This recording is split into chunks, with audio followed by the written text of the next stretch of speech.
Welcome to ReallyLearnGuitar.com, Jeff's Tip of the Week. This week what we're going to be talking about is jazz progressions. Jazz progressions are kind of like blues progressions in a way, in that they're kind of standardized. There's a certain progression that gets followed in order to create the jazz style.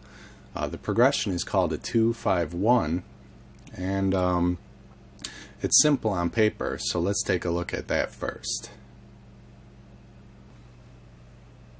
So here we have the key of C, which is the key I was looking at, and simply put, a jazz progression is a 2-5-1 progression.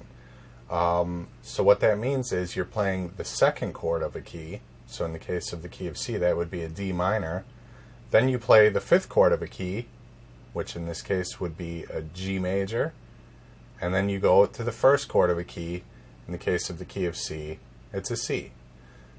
Okay?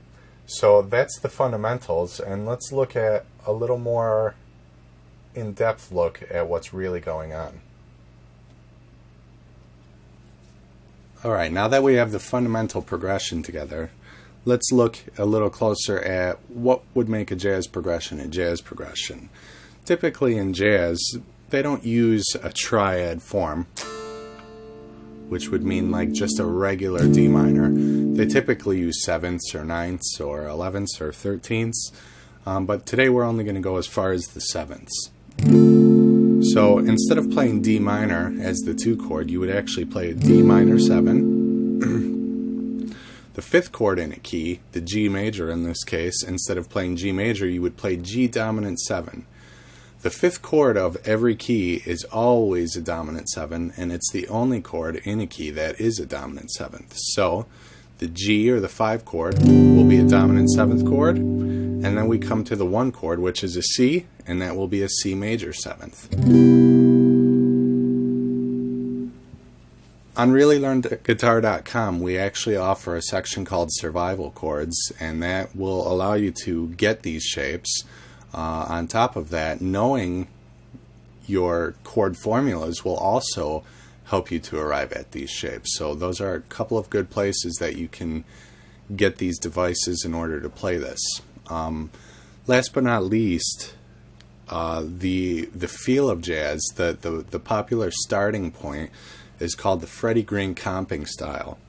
So if I'm playing the D minor 7, the feel is just a down pick followed by a release of pressure of the strings in order to get that kind of muted staccato sound. And then you would just do that on each chord, and I'm just counting to 4 on each one, like this. 1, 2, 3, 4, 1, 2, 3, 4, 1, 2, 3, 4, 1, 2, 3, 4, 1, 2, 3, 4, and so on. Okay? So the essentials of jazz are this 2-5-1, and in order to play jazz, you pretty much have to start here. So let's do exactly that and get started, practice it up, and once again try to apply it to everything you learn, and it will become a part of what you do. Thanks for joining me here, and I'll see you next time.